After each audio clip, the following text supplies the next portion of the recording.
Thanks so much, Jess, for joining me here at PropTech, Michael Beckerman's amazing event in New York. I love the energy of New York City and getting up here. I can only stay for so many couple days, but how do you do it living up here in New York, the greatest city in the world? Well, Chris, I'm glad that you found me here. Yeah. You may or may not know this, but I am from New York. So my DNA, for better or for worse, has a lot of high energy in it. But I love New York. It's a melting pot of different experiences. And by the way, it's what I would say like the home of multifamily. Yeah. So I grew up at least thinking that most places were multifamily. Obviously, that's not true. But I love the city. I love the people. And it's a great place to live. We can debate that because I'm trying to make Atlanta the home of multifamily. Maybe in the future. In the future, absolutely. And especially the home of PropTech. Obviously, hand that to New York. We're trying to create an amazing space for people to build physically. And what I do, and obviously Kevin is based down with RKW. I think what I'd love to dive in first, many people may not know that Alfred, RKW, and Quintera now have come together, brought technology and leadership, management together. Take me back to like the founding days of like when you were just thinking about the idea together. Sure. So you may or may not know this, but we did not start in real estate. We have no background in real estate whatsoever. We set out to build a consumer company. And our original goal was to aggregate all of the home services that you need into one app. We could probably build it today and then predict what you were going to want and schedule. So we built that business for 2 years, direct to consumer. And about 2 years in, we were approached by, I think it was Related Rentals. And they said, can we buy your technology and your service for our rent? And that's how we got into real estate. And we started on this journey. And the decision was we could go deep on the consumer services side, or we could build out a operating platform based on what we were learning about operating multifamily, at least at that time, Class A rentals. We obviously did the latter. And we rolled out our platform. And this is like pre-resident app. Like PropTech really wasn't even named at the time. Sure. Across the country with awesome partners, Greystar, Moreno, Jessica, all of these great partners. We learned a lot. We had two parts of that business. We had the technology side and we had a human services. So one of the things we would do is we would give a property manager, a member of our team, on sort of a batch basis to come and do resident experience. And that worked really well until COVID. During COVID, we had to shut down the human services side because we couldn't send anybody. And that meant we were just left with the two. That was good, except our thesis has always been it's the marriage of technology and people that actually makes this a worthwhile product and makes a living experience. So we thought about what to do. We actually thought about starting a management company from scratch, which I'm glad we did not do. Yeah. And we were lucky enough to meet the folks at RKW Residential who were looking for their next chapter. And we decided to be completely counterintuitive as a tech company and buy management. That's kind of how we arrived at this management plus technology combination. I feel even more conviction around it today than we did. I think when we did it, people looked at us like we were crazy. And now today, everyone's about like tech-enabled services and the power of AI on service businesses. And I would say we've had that thesis for quite some time. We feel very strongly about the marriage of the two and excited about what we're doing. I was on a panel. We had some great speakers this morning from Toby Bizzuto and Ruckus and Sean and Lisa from Avalon Bay. Absolutely. The feeling is, I think you hit it on the head. Number one, it's about people. You can have great technology, but if it can't roll out with your teams and impact the residents the right way, it doesn't matter how good your tech is. And we're a people business. This is where people are spending most of their time, as you said. I believe, I share your thesis that technology won't replace everything, but the people who use that technology, especially in real estate, can move faster, be more profitable, and have a better experience for the resident. So I got to hand it to you. It's really cool. Now, how do you think strategically? Because there's so many companies you could go out and merge or buy, and I'm not sure, with Quintera, but Brad was part of that deal, and Brad's obviously the tops from investing, tops from building, previous founder. Why Quintera? Why Brad? What made them a strategic partner? So that's a great question. So when we do any kind of, whether that's adding a team member, thinking about a potential company to partner with, we're really looking for partners. So I don't think about it as M&A, merger, acquisition. I really think about it as partnership. And that means a couple of things. It means that the companies have to be complementary. So we have to add as much value to them as they add to us. It means from a vision perspective, we need to be aligned on what we want to build because partners were going to go and do that. And it means that the collaboration and the communication has to be there. We were really lucky that we found all three of those with the Portera team. Brad is fabulous. The team that he and the Portera group built for the management company are excellent. We've been inspired by them. Super grateful to have them as part of our family, part of our company. But it was really about vision alignment. I think particularly an understanding of the management industry is, I would say, on the cusp of its next big chapter. And I see that as a combination of technology, people, hospitality, and data. And the question that I sort of asked them is, we're going to reimagine this. We're going to build property management 3.0. What does that mean to you? Do you want to help us do that? And they were like, we've been thinking about the same thing. So we decided to link up and go off and do that. Yeah. To that point, you think about building the 3.0, everyone's got a vision of what that means. Some people are pulling back to basics. I think back to basics is kind of like saying, if it ain't broke, don't fix it sometimes. But I think, when you look at the massive players, you've got Greystar, and then you've got several others who have just eclipsed 500,000. Then you've got even Associate on the HOA side. There's now 7 million units, building their own tech stack, building their innovation and their supplier partners.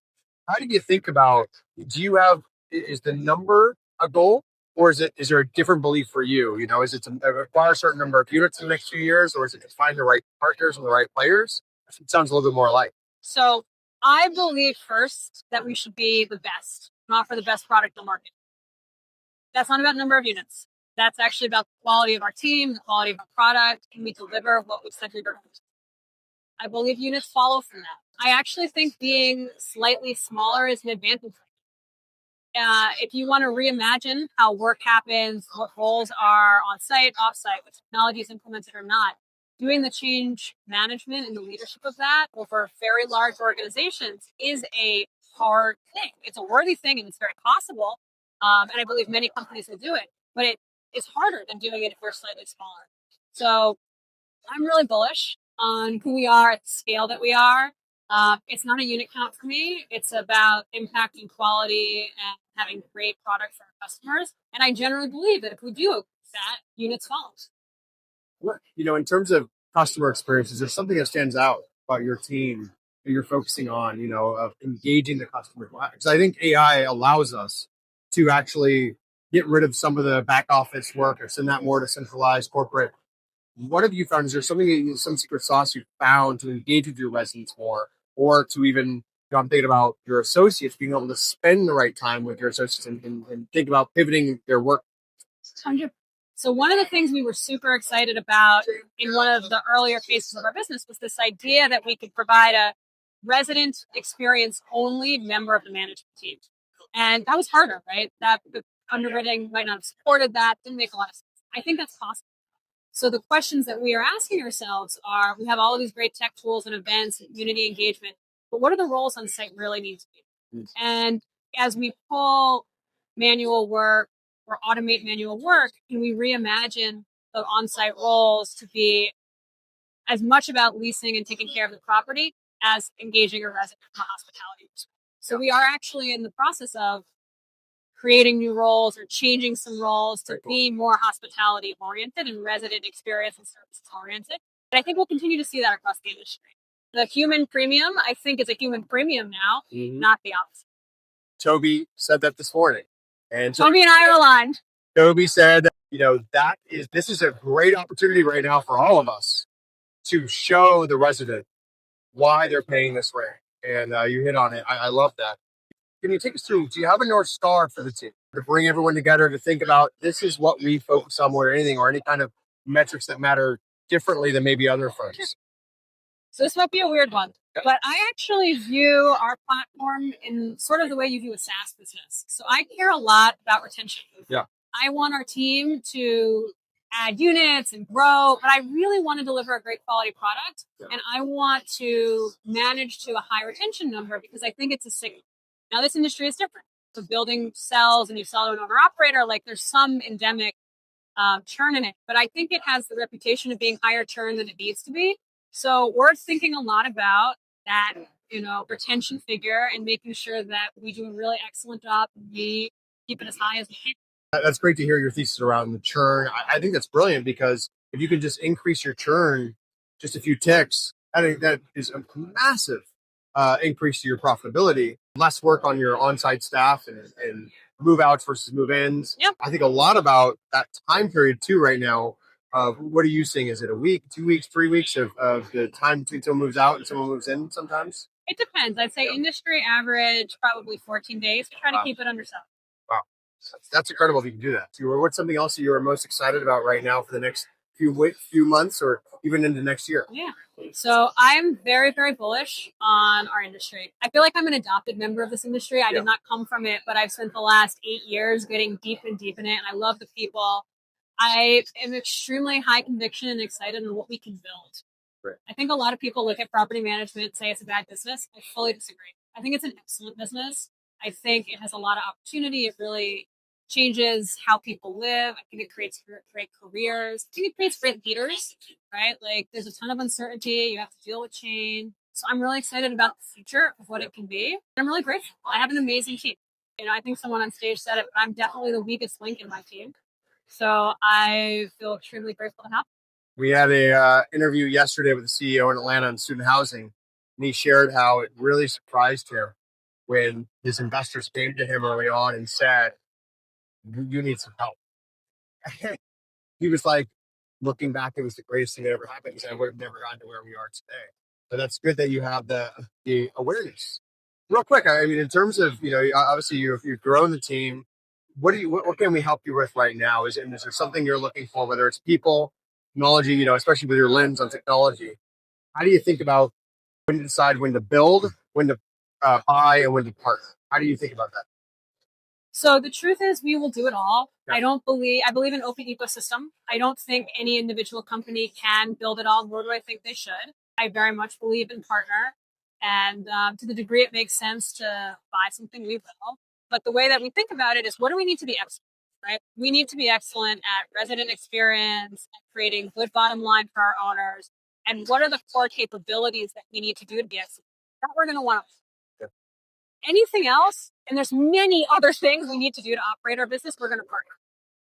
And I would tell, I've been on the tech vendor side. I've been on the management side. I totally get it on both sides. I would tell any tech partner who wants to find a management company who's really open to partnering with tech companies and sort of has a technology background to do that. We would love to talk to them and see how we can help them. I love that. I think at the end of the day, again, you summed up my thesis as well, which is tech is important to our industry. Founders building and discovering things that we otherwise wouldn't know, being in the business too much. I was an outsider too, but it's like, now I'm kind of in the business, so I'm like, we got to look for those people outside, especially coming out of college, who see something, you're like, why does it have to be this way? You're like, well, if you can figure that out, it might work great. So awesome. And that was our business, in the package world many moons ago. So thanks so much for joining me. Thanks for having me. Some time. Yeah. And I can't wait to see you down in Atlanta soon. We'll have to show you some of the real estate down there, some of the transformation happening. And Kevin's doing a great job. See him nonstop sharing on LinkedIn, sharing with the family. So keep going. Very, very happy for you. Awesome. I want to give Kevin a shout out. I want to give Amy Bowie a shout out. Nicole Dulett, Julia Citos, Joya Pavesi. Right. They're all phenomenal. They put up with me and have taken the future onto their shoulders. So I can't name the full team. There's so many of them, but really awesome leaders that I have the privilege of working with. So I just want to thank them. It's all about people. All about people. Thank you so much. Appreciate it.